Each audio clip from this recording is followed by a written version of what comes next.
사도 요한은 주님의 호출을 받아서 하늘의 문이 열리는 그곳으로 올라갔습니다. 그곳은 성경에서 말씀하시고 성도들이 소망을 하였던 천국의 실제였습니다. 하지만 요한이 가지고 있는 눈과 귀로는 하늘의 것을 보거나 이해하거나 해석할 수가 없었습니다. 이것을 아신 하나님께서는 성령으로 요한을 감동시켰습니다. 성령의 감동함을 입은 사도 요한의 눈에 천상의 세계에서 가장 먼저 보인 것은 영광스러운 하나님과 그 하나님의 보좌였습니다. 그것은 사람의 말과 글로 표현할 길이 없었습니다. 요한은 하나님을 벽옥과 같고 홍보석 같고 녹보석 같다고 표현합니다. 이것은 영이신 하나님의 성품을 반영하는 것이었습니다. 요한은 그 하나님의 보좌에서 번개와 음성과 뇌성이 발하는 것을 보았습니다. 그것은 능력과 위엄을 가지신 하나님의 나타나심이었습니다. 하나님의 보좌에서 구원이 선포되고 심판이 선포되는 상징이었고, 하나님으로부터 천국과 세상이 다스려짐을 보여주고 있는 장면이었습니다.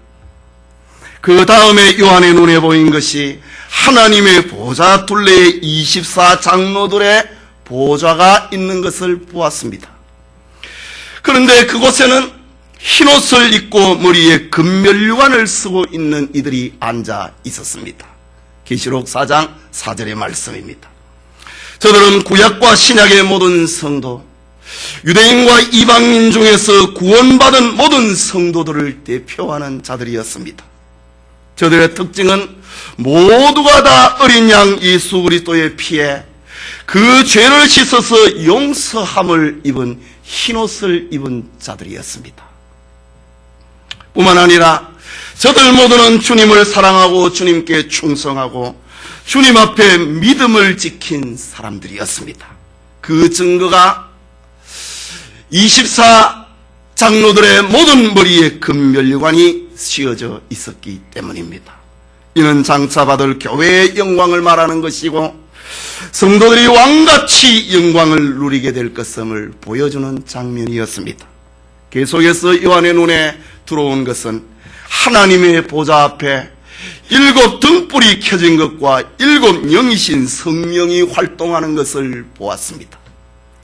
이는 하나님이 이루신 구원을 적용을 시키는 성령의 활동이었습니다. 성령의 활동은 부족함이 없었습니다. 완전했습니다. 역동적이었습니다. 세상에서 요한은 성령의 활동을 이해하지 못할 경우가 많이 있었습니다. 그래도 그래서 고민도 했고 눈물도 흘렸습니다. 그러나 천상에서 본 모습은, 성령의 모습은 너무 완전했습니다. 너무 완벽했습니다.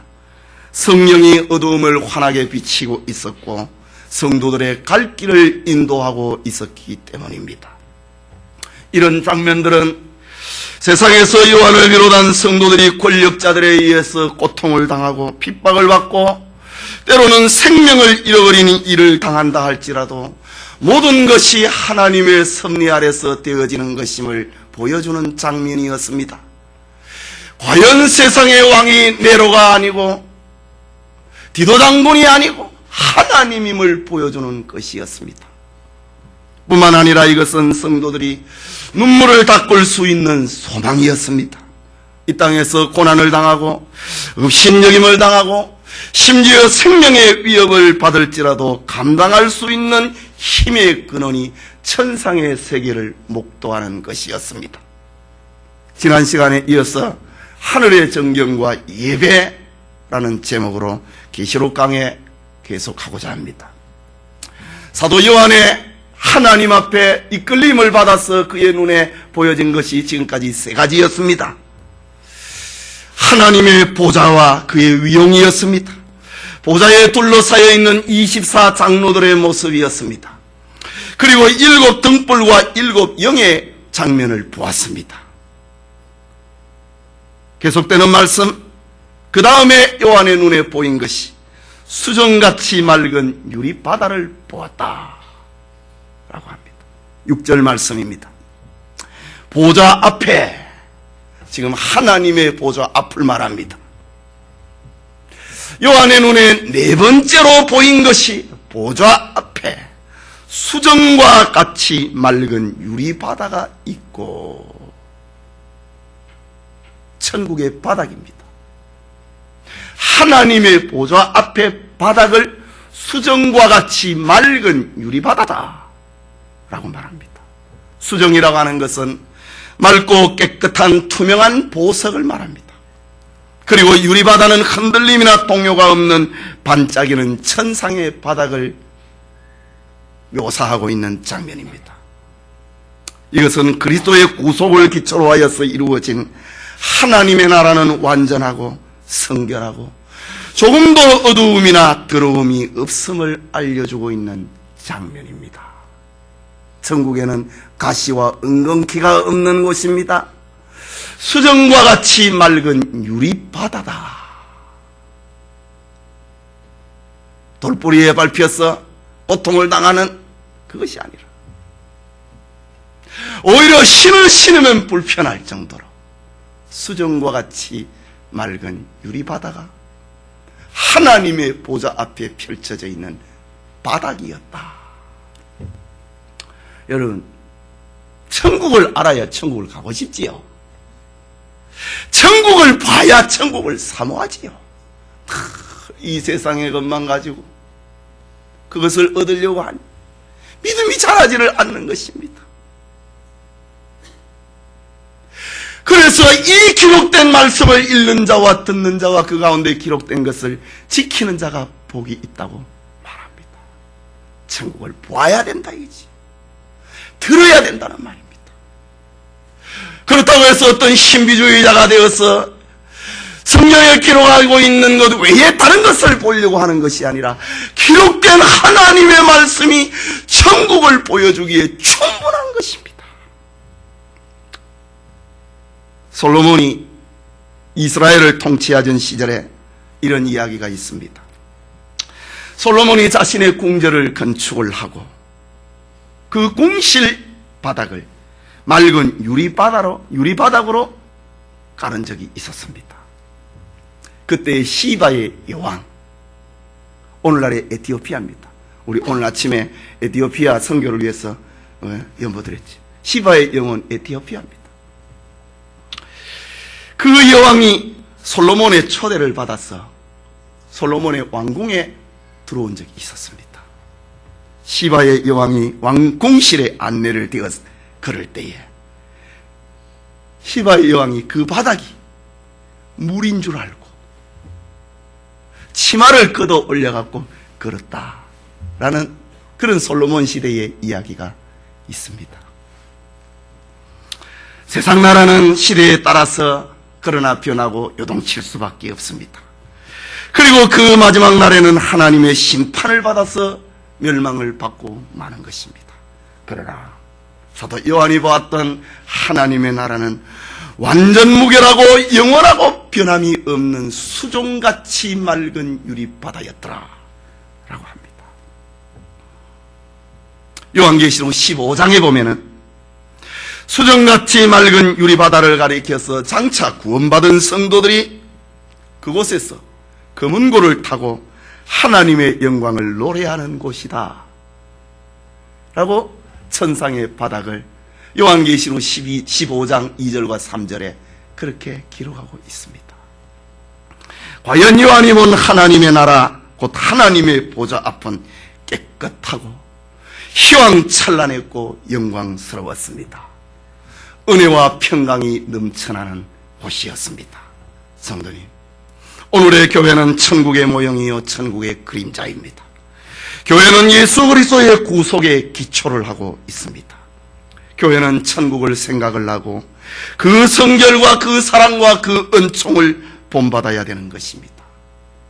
이것이 이 세상에서 가지고 있는 교회의 멋이요, 교회가 가지고 있는 맛이요, 교회가 가지고 있는 빛인 것입니다. 그래서 주님께서는 제자들을 향하여 너희는 세상의 소금이요 빛이라 라고 했습니다. 장차 거주할 천국에서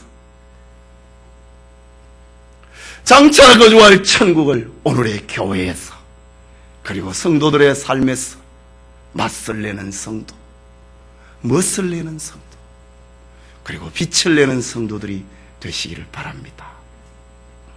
다섯 번째로 요한의 눈에 보인 것은 네 생물이 보였습니다.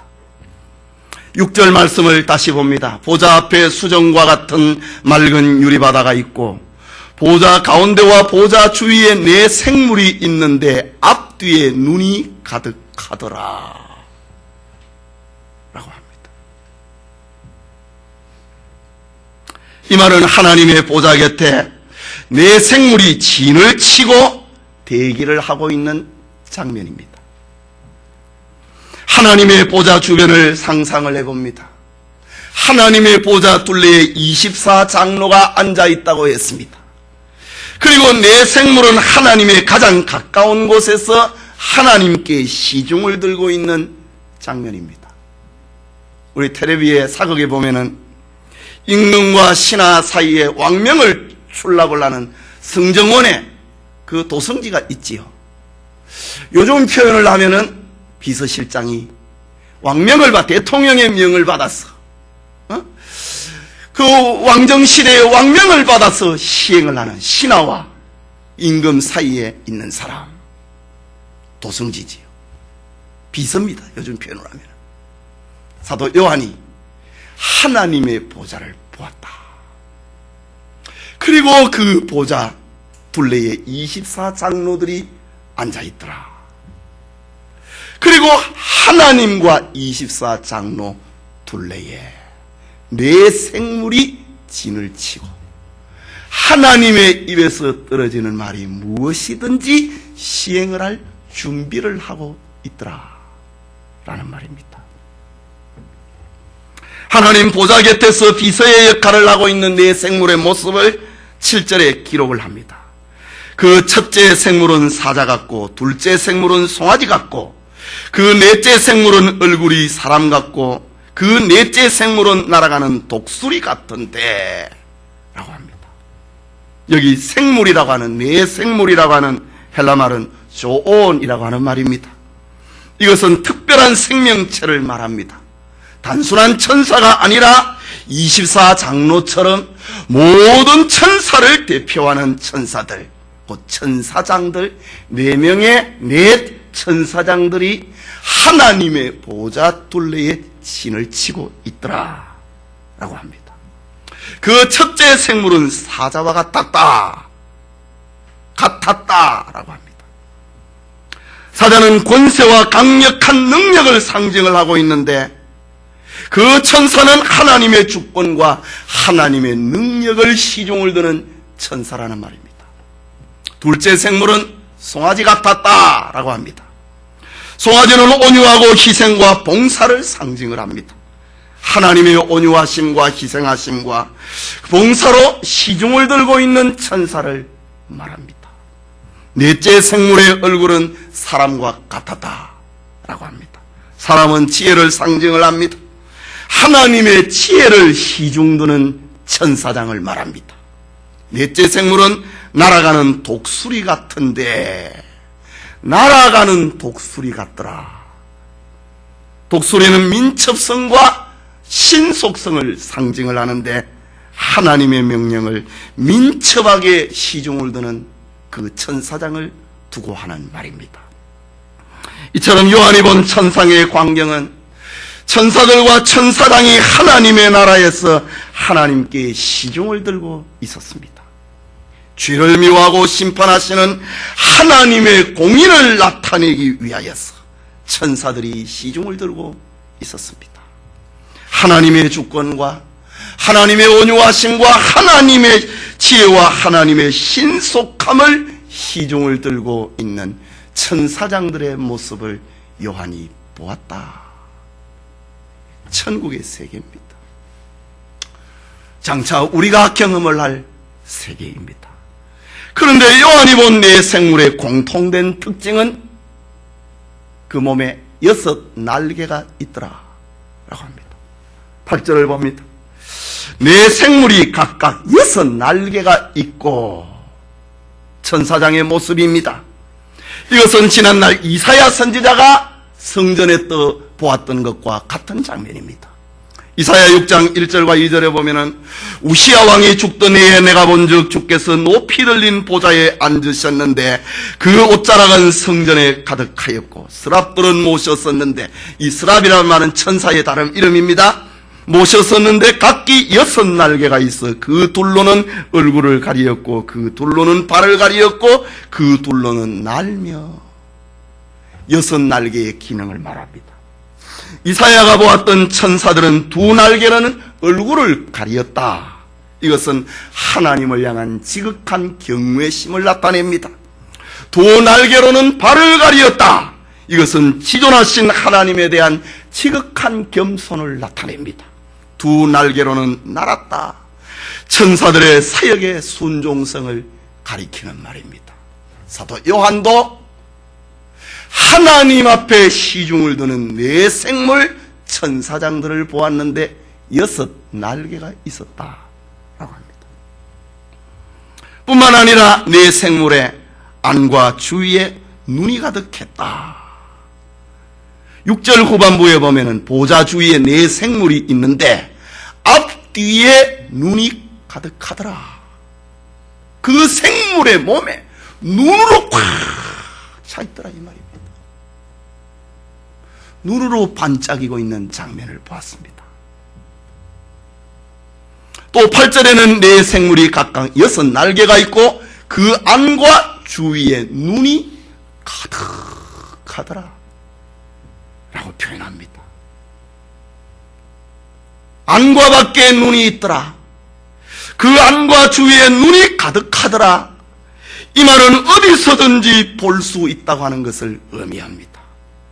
보지 못하는 것이 없다라고 하는 말입니다. 천사들은 가득한 눈으로 저들의 몸을 빛을 내고 있습니다. 이것은 하나님의 보좌의 수종자들이 하나님의 영광을 위하여서 쉬지 않고 깨어있는 각성을 말합니다. 부단한 통찰력을 가리키는 말입니다. 네 생물들 곧 천사들은 영적인 투시력을 가지고 모든 피조 세계를 쳐다보고 있더라. 모든 피조물들의 시간과 공간을 초월을 해서 이 네 생물이 쳐다보고 있더라.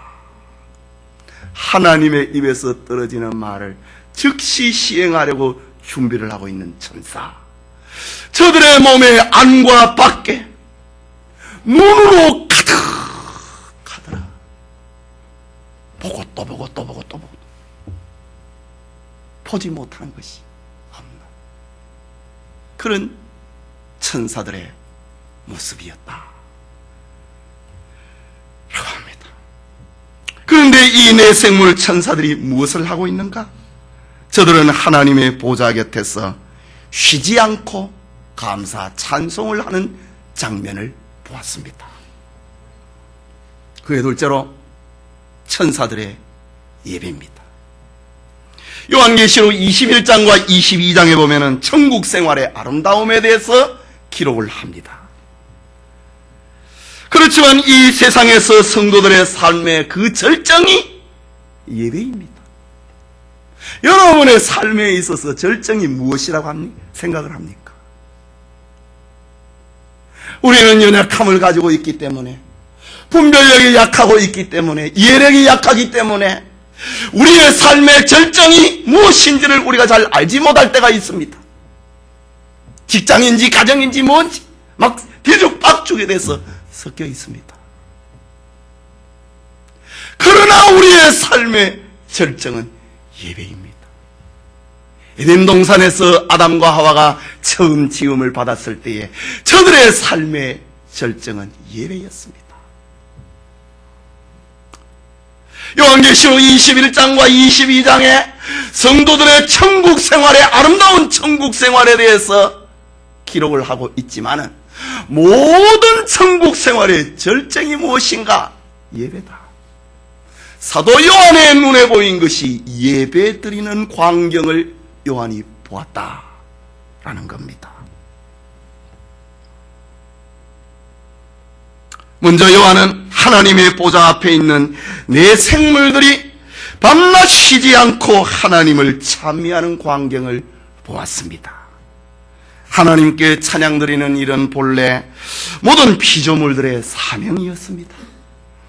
그러나 죄로 인하여서 현세의 피조물은 그 찬양을 온전하게 드리지 못하게 되고 말았습니다. 그러나 하늘나라에서는 온전한 찬양이 천사들을 향하여 통하여서 울려 퍼지는 광경을 본 것입니다. 천사들의 찬양의 주제가 무엇인가? 그 첫째는 하나님의 거룩하심이었습니다. 본문 8절에 거룩하다, 거룩하다, 거룩하다. 요한이 천국 예배의 장면을 보았다 이거지. 천사들의 입에서 거룩하다, 거룩하다, 거룩하다고 하는 노래소리를 들었습니다. 여기 거룩하다고 하는 말은 아무에게나 해당되는 속성이 아닙니다. 오직 하나님에게만 가능한 성품입니다. 하나님은 한 점의 티도 없는 순수함과 순전하심에 어울리는 하나님의 속성입니다. 하나님은 모든 피조물과 비교할 수 없는 존재라고 하는 천사들의 찬양입니다. 이런 천사들이 밤낮 쉬지 않고 찬양을 하는데 그 영원한 찬양의 주제가 하나님의 거룩함이었습니다. 여러분의 찬송의 주제는 무엇입니까? 천국 생활의 찬송. 우리가 죄와 허물을 다 벗고 나서 완전한 예배, 천국의 예배의 주제는 첫 번째 하나님의 거룩입니다. 거룩하다, 거룩하다, 거룩하다. 이것은 단순한 수학적인 반복이 아닙니다. 이사야 6장 3절에도 나오는 스랍돌의 노래소리도 거룩하다, 거룩하다, 거룩하다 라고 했습니다. 이렇게 거룩하다고 하는 말을 세 번이나 반복하는 것은 삼위일체 하나님의 비밀을 알려주고 있는 장면입니다. 성부 하나님이 거룩하고, 성자 예수님이 거룩하고, 성령 하나님이 거룩하다고 하는 삼위일체 하나님을 향한 거룩의 노래입니다. 하나님의 형상으로 지음을 받은 인생들은 본래 하나님의 거룩을 노래하도록 지음을 받았습니다. 그러나 인생들은 타락하여서 하나님의 영광을 서거질 사람과 금수와 버러지 형상의 우상으로 바꾸어 버렸다고 바울은 로마서 1장에 기록합니다. 그러나 본문의 천상 예배의 장면은 회복된 예배, 회복된 찬양의 중심이 무엇인지를 알려주고 있는 장면입니다. 그렇다면 우리의 예배에 인간사를 주제로 하고 있는, 인간사를 구슬프게 담아서 노래하는 오늘의 대중가요 비슷한 CCM, 그런 건 천상의 노래가 될 수 없는 것입니다. 인간사를 담는 것, 그거 천상 예배의 찬양의 주제가 아닙니다. 우리 원래 지금 우리 찬송도요, 정말 이런 찬송들로 가득 차 있었습니다. 그것이 찬송이고, 인간사를 담고 노래하는 것은 다 복음성가입니다. 그러나 요새는 그냥 막 찬송과 복음성가를 그냥 섞어놨습니다. 우리 찬송이 그렇습니다. 그러나 옛날 찬송은 그렇지 않았어요. 정말 하나님의 거룩을 노래하는 것, 그것이 진짜 찬양의 주제입니다. 영원히 부를 수 있는 노래의 주제입니다. 여러분이 어디 병에 걸렸다가 나음을 입었다, 그것이 영원한 찬양의 노래가 되겠습니까? 여러분 아이들이 이렇게 좋은 학교에 입학을 했다, 그것이 여러분의 영원한 찬양의 주제가 될 수 있습니까? 될 수 없습니다. 사업이 잘 됐다, 그것이 영원한 찬양의 주제가 될 수 있는가? 좋은 회사에 취직을 냈다, 이것이 영원한 찬양의 주제가 될 수 있는가? 없습니다. 인간사는 쉽게 얘기한 복음성입니다. 그러나 영원히 불러야 될 노래는 하나님의 거룩이다. 그것은 변함이 없습니다. 밤낮 쉬지 않고 천사들이 노래를 부르는데 그들의 입에서 거룩하다, 거룩하다, 거룩하다, 이것이 천상 예배의 찬양의 주제였습니다. 하나님의 거룩을 자랑하고 하나님의 거룩을 노래하고, 이것이 바로 진정한 찬송의 회복이요 하나님이 기뻐하시는 참된 찬양이 무엇임을 보여주고 있는 것입니다. 둘째, 천사들의 찬양의 주제는 하나님의 전능하심을 노래하는 거였습니다. 천사들의 찬양의 주제는 8절 후반부에 주 하나님 곧 전능하신 이여, 이것이 천국에서 영원한 노래의 주제라는 말입니다. 주 하나님 전능하신 이여. 우리 인간사는 찬양의 주제가 아닙니다.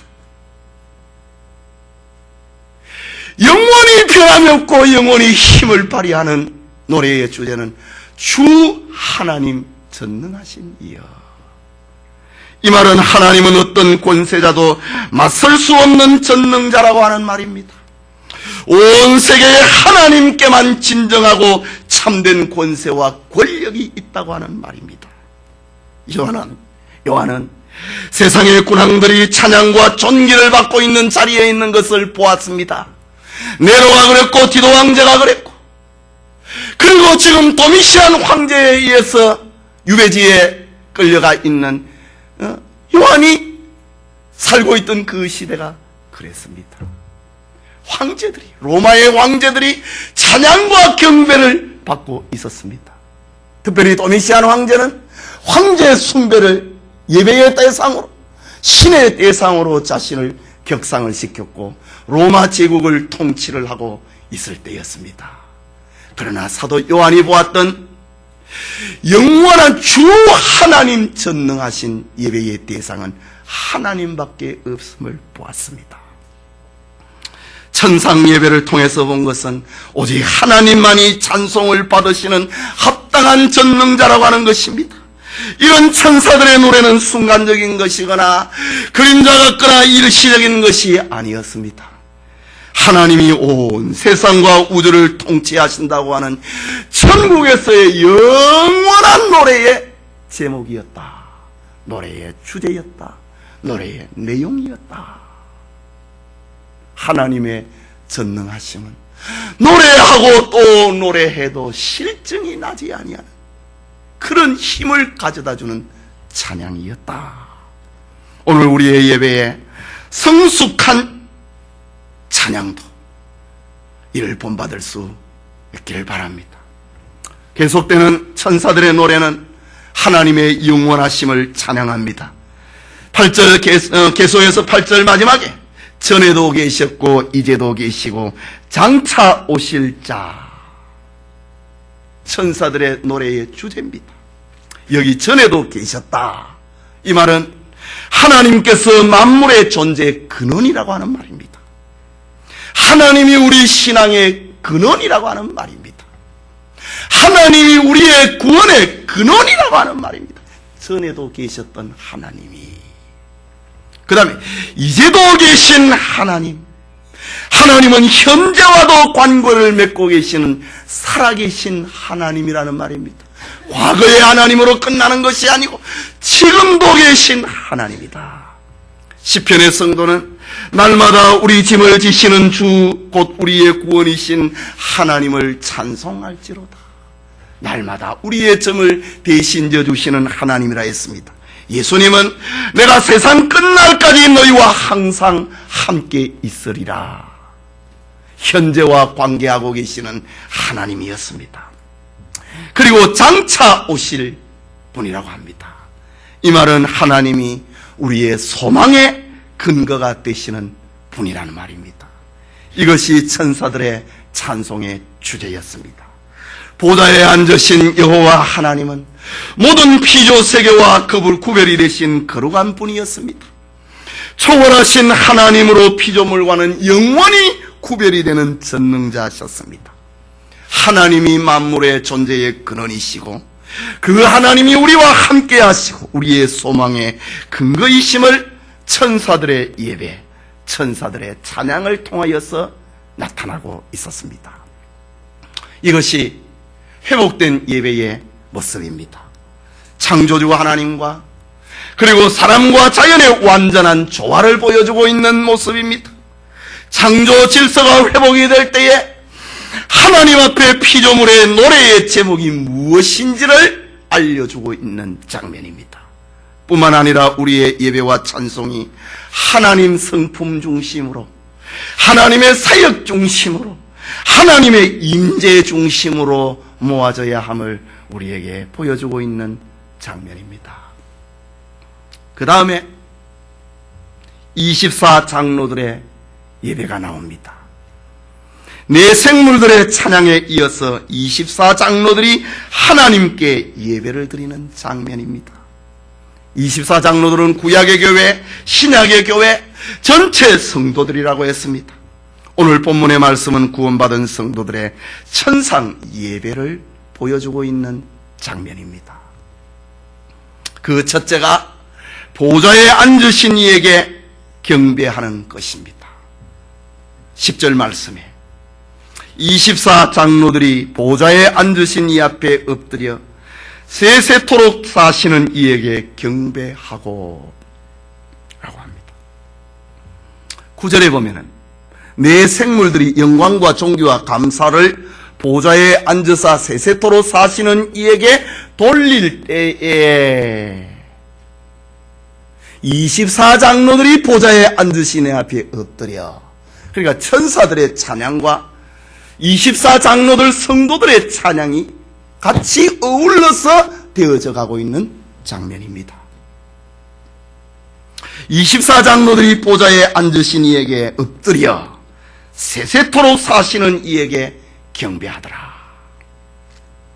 네 천사가 하나님 앞에 찬송을 드릴 때입니다.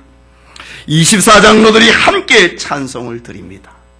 지난날 저 베들레헴에 아기 예수님이 탄생하실 때에 천사가 찬송을 하고 이어서 목자가 찬송하고 경배했던 그런 장면과 흡사합니다. 24장로들의 예배는 보좌에 앉으시니 세세토록 사시는 분 앞에 엎드려 경배했다. 엎드렸다. 보좌에 앉아있는 장로들이 다 그 자리에서 내려와서 하나님 앞에 예배할 때 그 자리에 엎드리더라. 엎드렸다. 이것은 겸손의 상징입니다. 엎드렸다. 이것은 감격과 감사의 상징입니다. 엎드렸다. 말씀하시면 듣겠다고 하는 순종의 상징입니다. 하나님 앞에서의 그 완전한 예배는 겸손과 복종과 감사와 격려와 하나님 영광만을 생각을 하는 예배의 극치였습니다. 이것이 하늘 예배입니다. 이것이 우리가 본받아야 될 예배입니다. 여러분, 사실 하늘에 있는 성도들은 이 땅에 사는 성도들의 삶의 연장선상에 있습니다. 그렇다면 누가 진정한 성도이고 누가 하나님의 보좌 앞에서 영원한 예배자이겠습니까? 하나님의 보좌를 향하여서 엎드린 자들입니다. 그것은 겸손과 감사와 순종의 사랑, 그것이 진짜 예배자임을 우리에게 보여주고 있습니다. 여러분의 예배가 하나님 앞에 엎드리는 겸손과 감사와 순종이 따라오는 그런 예배를 본받을 수 있기를 바랍니다. 계속되는 말씀, 24장로들 성도들의 예배의 모습이 어땠는가? 자신들이 받은 면류관을 벗어서 보좌 앞에 드리는 예배입니다. 10절을 같이 한번 읽을까요? 다시 읽읍시다. 24장로들이 보좌에 앉으신 이 앞에 엎드려 세세토록 사시는 이에게 경배하고 자기의 면류관을 보좌 앞에 던지며 가로되. 여기 면류관은 하나님이 주신 상급입니다. 그런데 천상의 예배는 하나님이 주신 상급을 다시 하나님께 돌려드리는 광경입니다. 사실 우리는 면류관을 받을 자격이 없습니다. 우리가 주님을 향해 믿음을 지키고 면류관을 받는 것은 모두 주님이 믿음을 주셔서 가능한 것입니다. 그래서 천상교회의 예배는 자기가 받은 면류관을 자기 것으로 여기지 아니하고 자신들은 오로지 부끄러운 것밖에 없다는 것을 고백하는 의미로 자신들이 받은 면류관을 하나님께 다시 돌려드리더라. 이것을 좀 더 구체적으로 말하자면 누가복음 17장 10절의 말씀처럼 우리가 주 앞에 할 말이 있다면 우리는 무익한 종이라. 우리는 해야 할 일을 했을 뿐이로소이다.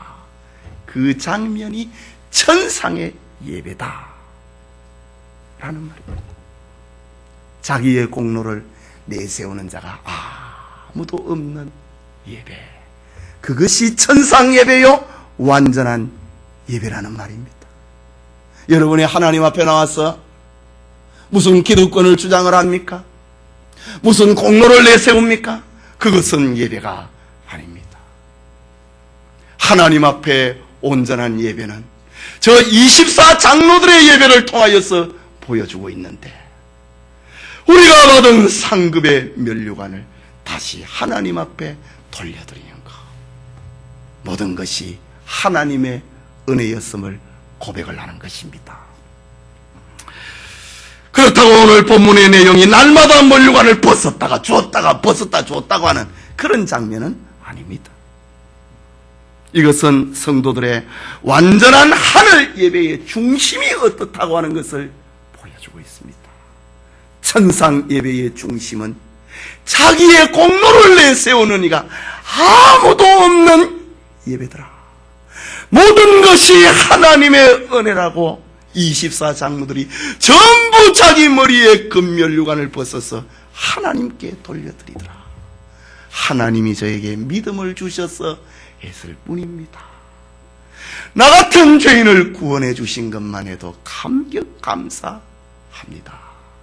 이것이 예배다. 오늘의 우리의 예배가 이것을 닮아야 됩니다. 그렇다면 이 땅의 참된 예배는 무엇입니까? 영광을 하나님께만 돌려드리는 것입니다. 자기가 행한 것은 죄뿐이고 잘한 것이 조금이라도 있다고 하면은 그것은 하나님의 은혜인 것을 아는 것이, 그것이 진짜 예배라고 하는 것입니다. 시간이 하나님으로부터 온 것임을 고백을 하는 것이 주일의 성수입니다. 물질이 하나님으로부터 온 것임을 고백을 하는 예배가 11조요 감사 생활입니다. 그래서 바울은 고린도전서 10장 31절에 그런즉 너희가 먹든지 마시든지 무엇을 하든지 다 하나님의 영광을 위하여 하라. 하늘의 예배를 알고 있는 사도 바울의 영감의 고백이다. 우리의 예배는 다 하나님의 영광을 위해서 하는 것이다. 예배 시간뿐만이 아니고 우리의 삶의 전 영역에 있어서 삶이 예배인데 하나님의 영광을 위해서 사는 것이, 그것이 예배적인 삶이다 라는 말입니다. 바울은 고린도전서 15장 10절에 그러나 나의 나 된 것은 하나님의 은혜로 된 것이니 내게 주신 그의 은혜가 헛되지 아니하여 내가 모든 사도보다 더 많이 수고하였으나 내가 아니 오직 나와 함께 하신 하나님의 은혜로라. 이것이 진짜 예배요, 이것이 완전히 회복이 된 것이 천상의 예배였다. 24장로들 성도들이 하나님으로부터 이 땅에서 믿음을 지키고 주님을 사랑하고 주님 앞에 충성한 그 보상으로 금면류관을 씌워주시는데, 저들의 예배의 장면에 모든 것이 하나님으로부터 왔다고 고백을 하더라. 이것이 천상의 예배다 라는 말입니다. 오늘 여러분에게도 오직 하나님께 영광을 올려드리는 참된 예배가 회복이 되기를 바랍니다. 또 24장로들의 예배, 그것은 우리의 예배인데 오직 하나님밖에 예배의 대상이 없다는 고백입니다. 본문 11절의 말씀을 같이 읽읍시다. 우리 주 하나님이여 영광과 존귀와 능력을 받으시는 것이 합당하오니 주께서 만물을 받으시는 것이 합당하오니 주께서 만물을 지으신 자라. 만물이 주의 뜻대로 있었고 또 지으심을 받았나이다 하더라. 여기 주와 하나님은 오늘 이 본서가 기록될 당시에 로마의 황제 도미시안의 황제의 칭호였습니다. 그러나 오늘 본문에서 주님은 하나님 한 분밖에 주라고 불리움을 받을 자는 없더라 라는 고백입니다. 하나님만이 영광과 존귀와 능력을 받으시는 것이 합당하다고 하는 고백입니다. 하나님은 모든 피조물의 근원이요 구원이 하나님으로부터 온다고 하는 고백입니다. 주님의 뜻대로 만물이 지음을 받았고 주님의 뜻대로 보존되고 있다고 하는 고백, 그것이 24장로들의 하늘 예배의 모습이었다라고 합니다.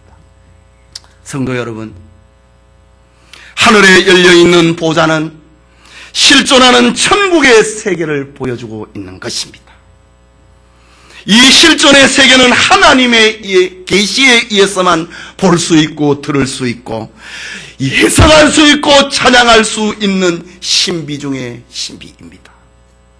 열린 하늘의 보좌 가운데는 전에도 계셨고 이제도 계시고 세세토록 영원하신 하나님이 거하십니다. 하나님의 보좌는 신령한 영계의 영광으로 충만합니다.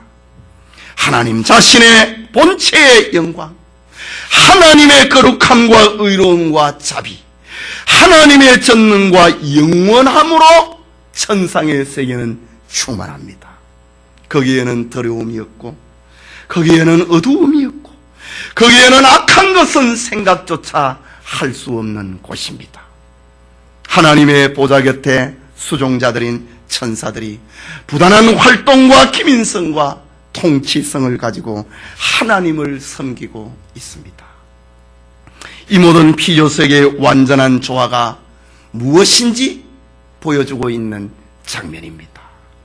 완전한 세계, 하나님이 보시기에 좋았더라 라는 저 에덴 동산의 세계가 어떠했는지를 천상의 세계를 통해서 보여주고 있습니다. 완전한 조화입니다. 하나님의 영광이 거룩이 충만하고 피조세계의 천사들이 하나님을 수종들고 하나님을 향하여 노래하고 그리고 24장로들이 예배드리는 것, 그것입니다. 천상 예배의 완전한 예배가 무엇인지, 그리고 오늘 우리의 예배가 무엇을 지향을 해야 하는지를 보여주고 있는 장면입니다. 하늘의 예배는 찬양으로 충만합니다. 천사들의 찬양은 하나님의 거룩이었고 하나님의 전능이 주제였고 하나님의 영원함이 천사들의 노래의 주제였습니다. 그리고 24장로들의 예배는 보좌에 앉으신 살아계신 하나님 앞에 엎드리는 겸손한 예배요, 감사의 예배요, 순종의 예배로 충만해 있었습니다. 그리고 모든 영광을 하나님께 올려드리는 예배, 모든 일의 시작과 진행과 마침의 공로를 아는 예배였다. 넘이 하니까 따라하는 것이 아니라 모든 시작과 진행과 마침의 그 공로가 누구인지를 알고 있는 예배였다 라고 합니다. 오늘 지상의 교회와 성도는 하늘의 예배를 보고 들어야 됩니다. 이것이 우리의 것이 되어야 됩니다. 장차 우리의 것이 될 것이지만 현재도 우리의 것이 되어야 됩니다. 하나님의 보좌 앞에 겸손히 엎드리고 하나님의 통치에 순종하고 영원한 순종을 다짐을 하는 예배, 우리가 받은 축복의 공로는 오직 하나님으로부터 온 것임을 고백하는 예배, 만물이 주에게서 나오고 존재의 원인입니다. 만물이 주로 말미암고 존재의 의의입니다. 만물이 주에게로 돌아갑니다. 존재의 목적을 아는 고백을 하는 예배, 이것이 천상 예배의 충만이요 오늘 우리가 본받아야 될 예배인 것입니다. 이런 고백이 있는 성도들, 이런 고백이 있는 가정들, 이런 고백이 있는 교회는 실로 복 있는 사람들입니다. 이 축복이 우리 영천교회와 함께하기를 소원합니다.